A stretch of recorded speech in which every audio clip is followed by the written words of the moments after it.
focus my discussion more on, it's going to be more food for thought based on the practical experience that we've had.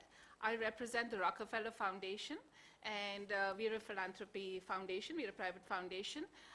We have a program in India called Smart Power for Rural Development, where we're really trying to see how we can provide decentralized renewable energy to 1,000 villages across India. We've committed $75 million in this space.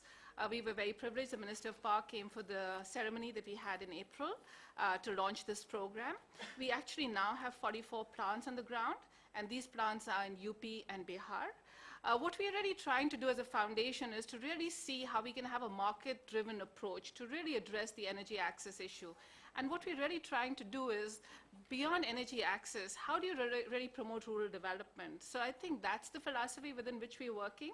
And I hear a lot of points that previous speakers have made around how do you get the different stakeholders, how do you really get the ecosystem to be working in the best interest of what we're trying to pursue. So as Rockefeller, we're very happy if there's a convening role, whether it's getting academia, industry, government together. We have been doing quite a bit of that, and we would be happy to stimulate more if that is needed.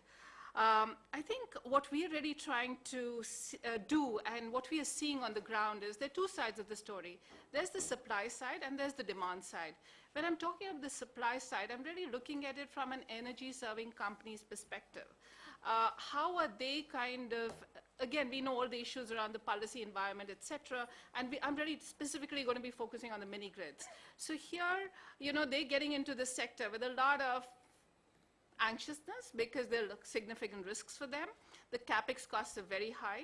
So one of the pointers is really for this group, when you're looking at skill development, how can we have more innovation around technology? How can we do more research and development so that we can really get down the capex costs? So there could be a serious effort around skilling in that side of things. And I know organizations and companies such as Schneider are very interested in setting up training centers. In fact, we've had several conversations, but again, we don't also want to ensure that once the Schneider comes forward to the training center, then you're just promoting Schneider products. So there are do's and don'ts of certain things of how we want to be doing it, but there is a lot of appetite on that side. I think on the other side, when it comes to demand, because the way we built up our model, it's not just about lighting. We're really keen around the productive use.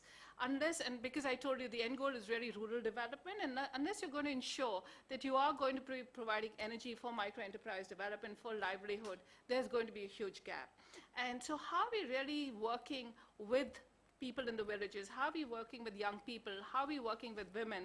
We are working with Desi Power. And in Araria, there's a woman who's running a biogasifier. She's an illiterate woman. So there is a lot of opportunities for competency and skill sets that can be provided for people.